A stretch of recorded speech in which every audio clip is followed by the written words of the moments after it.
The Binding of Isaac is the most fun I've had while crying in someone's basement. No, literally, that's the premise of the game. At this point, I've sunk about 300 hours into this game across platforms, and holy mantle, if this game isn't fun, I don't know what is. The Binding of Isaac is the story of a 5-year-old child, Isaac. It's a game about obsessive parents, inner struggle, divorce, and other hard-hitting subjects like poop. The cutesy yet grossed-out art style is just like any of Edmund Macmillan's games, but The Binding of Isaac is definitely something else. The gameplay is on a whole new level. The Binding of Isaac is roguelike perfection, and the most fun you'll find in this game comes from breaking it. I'm Chepek, and this is The Binding of Isaac Rebirth. Afterbirth. Plus. Afterbirth Plus. Repentance. The Binding of Isaac You get it. It is The Binding of Isaac Repentance. Alright, there's a lot of DLCs.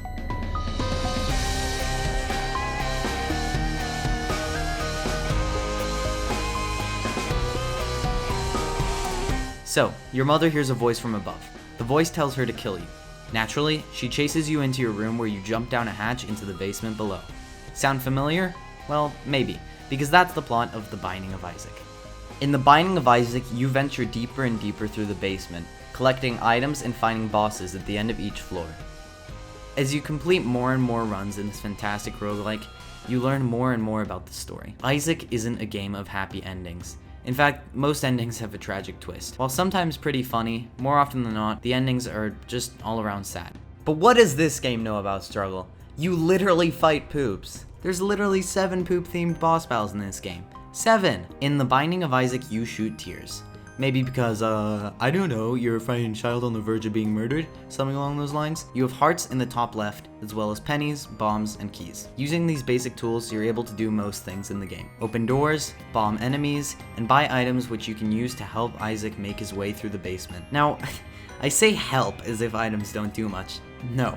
Items are the core mechanic of the game. It's how you go from something like this to this.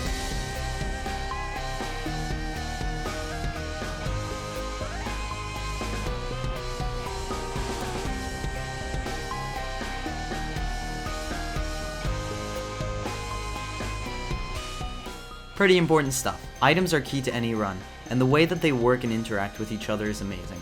A few of my favorite items include Mutant Spider, a cool item that turns your regular shots of 1 tier into blasts of 4. Pop, this item literally makes you cry out your eyeballs. What's not to like? Book of Shadows.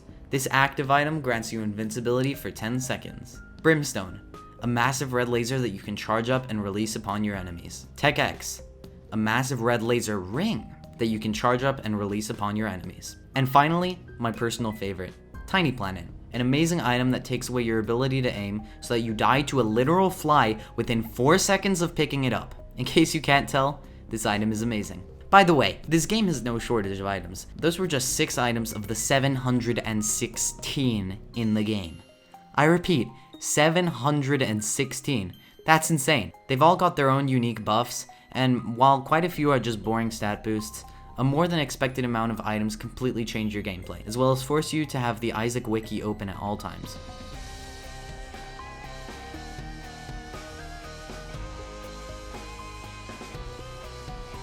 The real kicker? Items alone are fun, yeah, but they aren't exactly the game-breaking bit. For this, I raise you Synergies. As an example, it takes all the fun items that I mentioned earlier, not Tiny Planet, and combines them into something like this.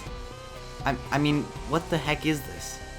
It's beautiful, that's what it is. Every item in The Binding of Isaac has unique interaction. Anything you pick up from this to that synergizes, and most of the time those synergies kill you, but they do look neat. Synergies are what elevates Isaac's gameplay from fun to I am literally invincible. But you need to actually get to a point where you have enough items to synergize. When starting a run, you're able to pick any of 34 characters, all of which have cool and unique gameplay twists. Once again, some of my favorites are Isaac. Isaac starts off with a bomb and a dice that he can use to reroll any unwanted items. Not exactly god tier, but it's a pretty good start. Judas, starting off with an item that grants temporary damage boosts at the cost of having low health. Judas is an offense is the best defense kind of character. Azazel, starting with a short-ranged version of Brimstone, remember Death Laser? Ring a bell? As well as wings, Azazel makes the early floors a blast, but later on in the game he doesn't get that much more powerful. Finally, Bethany. Starting with the Book of Virtues, Bethany has the ability to spawn a specific wisp for each item used, essentially giving all items a secondary ability. As well as this, Bethany is able to pick up soul hearts to gain more item charges. Speaking of soul hearts, they're one of this game's many hearts. You see, there's hearts, these just heal your heart containers. There's soul hearts, these are used outside of your containers and are lost forever when you take damage. Black hearts, same as soul hearts, but when depleted, they defeat most enemies in the room. Eternal hearts, which come in halves and become hearts when you reach the next floor. Gold heart, whenever you take damage with this heart, you drop a few coins. Pretty neat, in my opinion. You get the point. This game has a lot of different hearts, as well as different keys, bombs, pennies, batteries, runes, cards, pills, trinkets. There's a lot, okay? And I've got to move on, because I don't want to talk about these forever.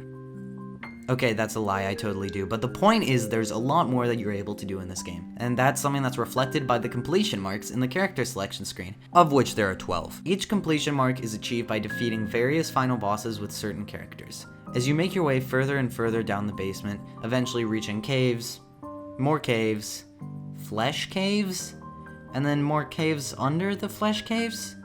Are we just gonna ignore that bit? Just gonna cut out the flesh cave bit? That's just completely normal? Oh, okay. As you descend, you have the option to take branching pathways which lead to their own unique areas, as well as bosses in those areas. These bosses include your mom.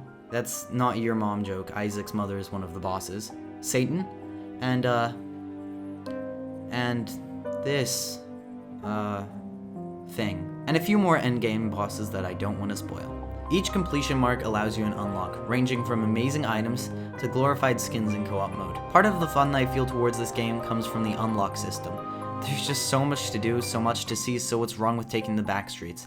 I mean, it's so satisfying to unlock all these different items, and while quite a few of them are bloat, most of the newer stuff is crazy. Dude, an urn that lets you collect souls only to unleash them in the form of fire? Sign me up. Poop jar? Yeah, we're not going to talk about that one. Now, call me a 12-pouch value pack of Betty Crocker Fruit Gushers because I only want to gush about how good this game is. I've been playing this game since the Afterbirth Plus DLC, and Repentance has only reignited my love for this game. Like, Nicholas really just sat down and said, 15 characters? Nah, let's do 17. 2 more won't be that bad. Oh, yeah, and while we're at it, why don't we double it? Repentance introduced 2 new characters, as well as alternative versions of literally every other character. And I don't mean alternative in the sense that they changed a few textures and called it a day. No, they went the whole 9 yards. For instance, take Eden, a pretty cool character with a pretty cool gimmick. Eden starts off with randomized stats and items. Pretty neat. The alternate Eden, also known as Tainted Eden, cranks this aspect to the max. Every time you get hit, you reroll all of your items. All of them. I mean, that completely breaks the game. There's no point for them to add it. It's so garbage. I have died so many times because of this mechanic. I love it. None of the Tainted characters feel like a cop-out or boring. Tainted characters redefine the original characters by taking their base premise and bringing it out to the extreme. Unlocked by getting to the final boss with the character you want to unlock the Tainted version for, Tainted characters have massive downsides, sure, but they have massive highs too. Almost all of them are great.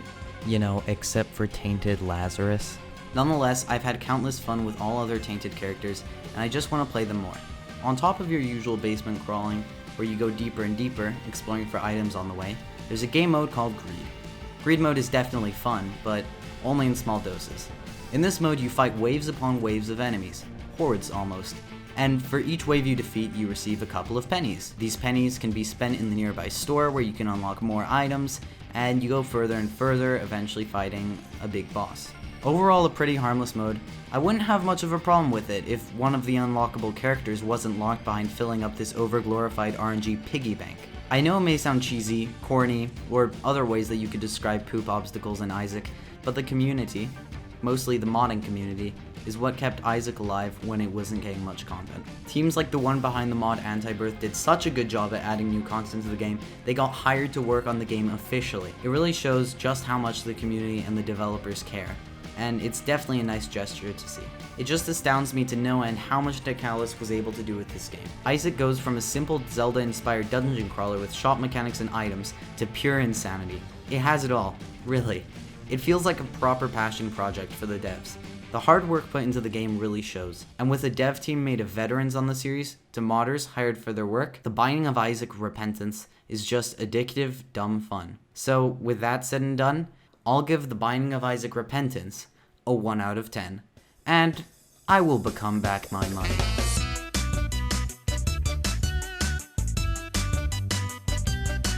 Hey thanks for watching the video, I hope you enjoyed it. If so, please be sure to hit the like button as well as subscribe to the channel, that would be greatly appreciated. Isaac's been a bit of an on and off game for me. I used to play on my Switch when Afterbirth Plus was ported, and with the arrival of Repentance I decided to pick it up on Steam. Long story short, I'm addicted and can't get enough of this stupid game. And I can't wait to play more shortly after finishing this outro. So, with that said, thank you so much for watching, and I'll see you next time, where I fail to do basic math for 19 minutes straight.